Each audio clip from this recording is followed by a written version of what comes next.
Hi everybody, my name is Mr. Francy and I'm so happy that you've decided to join me today at my channel, Mr. Francy Reads. If you have been here before, welcome back, and if you haven't, please do consider subscribing. I have a goal to reach 500 subscribers by the time it hits my birthday on May 12. We still have plenty of time, but every subscription does go a very long way, so please consider subscribing if you can. Today we are going to be doing a book tag, because I found this book tag and I thought this is going to be so appropriate for me. Now, in case you didn't know, I live in Australia, and Australian seasons are very different to the seasons over in the US. I mean, we have the same seasons, but they don't play out at the same time. So we are coming towards the end of summer. In fact, the 1st of March starts the new season, which is autumn, which Americans call fall. So I found a book tag called the End of Summer Recap Book Tag, and it just sounded like so much fun, a great way to go over some highlights and some lowlights for my summer reads. So let's get right on into it in 3, 2, 1, go. Prompt number 1. Which book can you not stop thinking about? And my answer for this question would have to be A Salted Caramel by Amanda Flower. This is book 1 in the Amish Candy Shop series, and oh my gosh, you guys, I fell in love with this series so quickly, and it's an interesting story. If you've got some time, I'd like to elaborate. When I first found out about this series, I found out about it thanks to the lovely ladies at Killing Time with Cozies. They were all telling me about this wonderful series called the Amish Candy Shop series, that by the time I got to book 1, I started feeling a little concerned what would happen if I didn't like the first book. But you know what, you guys, it was so amazing. So amazing, to the point that once I finished this book, I became really excited about the series. And this was the first book that I read in summer that got me excited for the series to come in general, which is fantastic. Look, we all love a good standalone, but when we read a book that is fantastic, we all want to read the next book in that series and hope that there will be more along the way. And so that's what got me really excited about this book, was knowing this is only book 1. I've got so many more to read, and I ended up loving this series from what I've read so far as a whole anyway, but this book really just got me going. Prompt number 2. Which book would you rather have not read? I love this. I love that we're going to both sides, you know, not just all the positive reads and all the good reads I had, but, you know, some of the not so good reads. So with this one, which one would I rather have not read? Well, my answer for summer, which in case you didn't know, in Australia, summer spans from the months of December, the beginning of December, through to the end of February. And I read this book, I believe, in December, I think. But anyway, either way, I read it in summer. And that was this book, Alcatraz versus the Evil Librarians by Brandon Sanderson. Now, if you know me, you know that I love my dear Brando Sando. Unfortunately, this book got me so excited and then just became such a letdown for me. I went into this book because thinking I would love it because it's by Brandon Sanderson. I think that's one of the biggest mistakes that I could have made. This is the first book I've read by Brandon Sanderson that's a middle grade book, so a book for a younger audience, and I thought it would still be a lot of fun, but it just really wasn't for me. Brandon Sanderson breaks the fourth wall at least once a chapter. Now, if you don't know what breaking the fourth wall means, that's totally fine. Basically, what it means is the author starts addressing you, the reader, directly. And for me, that always pulls me out of a book. I don't want the author to be addressing me. I don't want myself to be a factor, other than myself just being a silent witness to what's going on in the book. So to have an author out of the blue turn around and say, now you, Mr. or Mrs. Reader, who is reading this right now, what do you think about it? Really, it just annoyed me. And our protagonist in this book, who I've already forgotten his name, Alcatraz. It's right on the cover. Isn't that hilarious?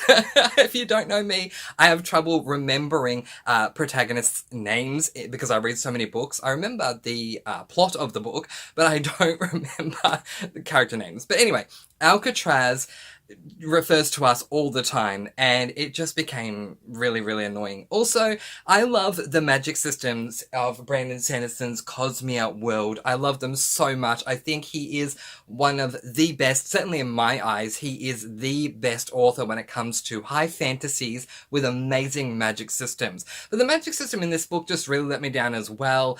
I don't want to say that it was lame, but I just felt like it really was. So it really let me down, unfortunately. Prompt number 3. Which genre did you read the most in summer? And my answer for this is, well, really easy. It's funny, this time last year and this time the year before, I would have without a doubt said fantasy. Not in 2022. Nay, sir. The genre that I read the most of in summer of 2021 to 2022 was cozy mysteries, and it's just fantastic. So far, I've read 15 cozy mysteries in summer. I have the goal to read at least 26 by the end of the year, so I'm getting really close.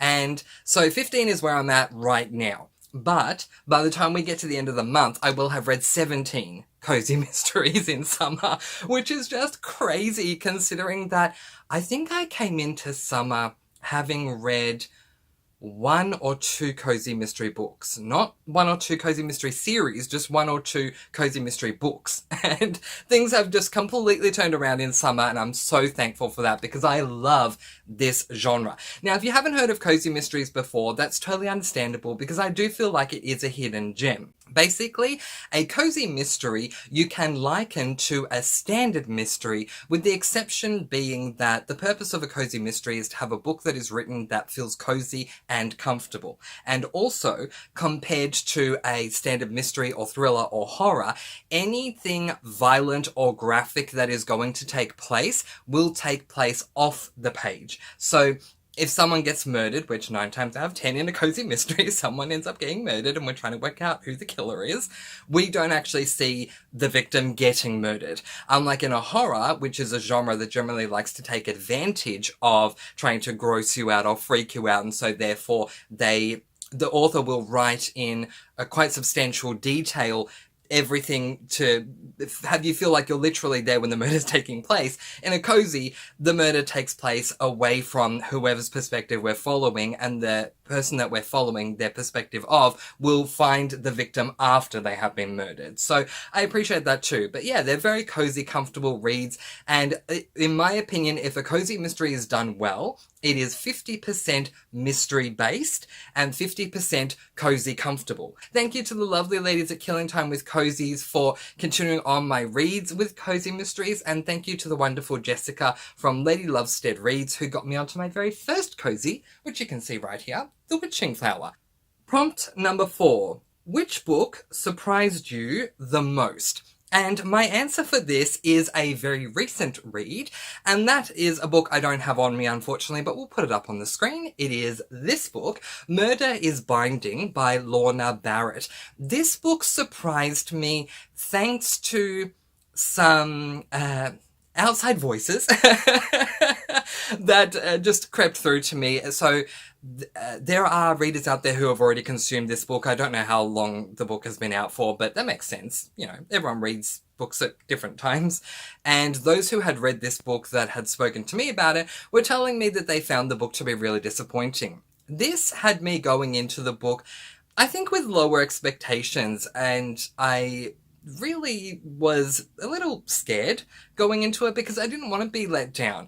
Because the basic premise of this book is that we're following a woman who works in a bookstore in a town that has so many different bookstores, and what separates all of the bookstores is that each bookstore has its own genre. So that just made me so excited to get into this book, and I just kept thinking, oh my goodness, so many people seem to be getting let down by this book, and if that happens to me, that'll be so sad because this is the first time I'm reading a cozy mystery that is all about books and bookstores and stuff like that. But I actually loved this book. I really couldn't put it down. While I do understand why others don't like it, because they were generous enough with me to be specific enough as to what they didn't like about the book, for me, I didn't necessarily have issues with those things. So, personal taste, I loved it, and that really surprised me. I ended up giving this book 5 stars. Prompt number 5. Which book disappointed you the most in summer? And my answer to this one is another book we're going to put up on the screen. And so that book is this book, Glazed Murder by Jessica Beck. I love culinary fictions, again, that are done well. And my idea of a really good culinary fiction is a book that revolves around food and cooking the most in the book. And I mean 80, 85, 90% of the book is literally about food and cooking. Because otherwise, to me, what I found in my own personal opinion is that culinary books can be marketed as a culinary fiction, whether it's a culinary cozy or a standard culinary fiction, but actually be more of a romance book that is wrapped around with culinary clothing, like the whole wolf in sheep's clothing deal. And it's, rather than it being an actual culinary book, it's more a romance where there's some cooking involved. And I don't like those types of books. A great example of a culinary fiction that does culinary really well, the genre really well, is With the Fire on High by Elizabeth Acevedo. So there are other examples of culinary fictions I've read that don't really represent the culinary genre that well, in my opinion. Unfortunately, I was so looking forward to reading this culinary cozy, Glazed Murder, book 1 in the Donut Shop mystery series, because the idea of having a cozy mystery set in a donut shop, it just had me so excited. Unfortunately, the reality for me was that this culinary cozy was more like 10% culinary and 90% mystery. And so to me, it basically is a mystery and not a cozy mystery. So yes, there is a donut shop that our protagonist works at. But in my view, after finishing this book, my own personal thoughts are that the donut shop is more part of the backdrop. We learn very early on in chapter 1 why our protagonist is working there and, what her motivations were, which is wonderful, but we don't really go too far beyond that. I was very much let down by it. But that's my opinion. There are other people out there who absolutely love the Donut Shop mystery series. I'm just not one of them. Prompt number 6. What was your favourite cover in summer? Okay, I have 2 that I'm going to show you. The first one is this gorgeous cover, For Every Heart a Doorway by Shannon Maguire. So I don't want to talk too much about the book because, there's a lot of spoilers that I could give you, but the basic premise of this book is that we are set in a world where doorways lead to different types of universes. And I think that this cover really depicts that very well. We have the door there and it's out in nature and all that kind of stuff. Not only does it depict the story very well, but I just think the cover is just really, really, really beautiful. So there you go. If you want a piece of artistry hanging on the wall, I would recommend this one because I love the nature. And I love the sun that's coming through there. I just think this is absolutely gorgeous. But if that's not doing it for you, the second book that I wanted to show you that I loved the cover of that I read in summer is this book, Dashing Through the Snow by Debbie Maycomber. I keep going to say Debbie Macomber because that's how we'd probably say it in Australia. But to Americanize it, it is Maycomber. I love how we have the beautiful snow here and the snow-top roofs, the Christmas tree. Please forgive the sticker that I still haven't taken off. But this is just gorgeous. And I love the gold name here. I love the writing there. I just think this is absolutely beautiful. So I would recommend that one as well. And prompt number 7 is, what was your favourite summer release? And that book is a novella in the Amish Candy Shop series. It is this book, Criminally Coco, which is book 3.5. So in other words, we have 3 books in the Amish Candy Shop series that are standard sized books, and then we have this novella that's, I think, less than 100 pages, to be honest, that we read, and then we move on to book number 4. But anyway, this book has to be my favourite book that was released during the period of summer in Australia because it was just so much fun, and it broke 2 molds for me with my cozy reading experiences. The first one was that I finally solved a mystery.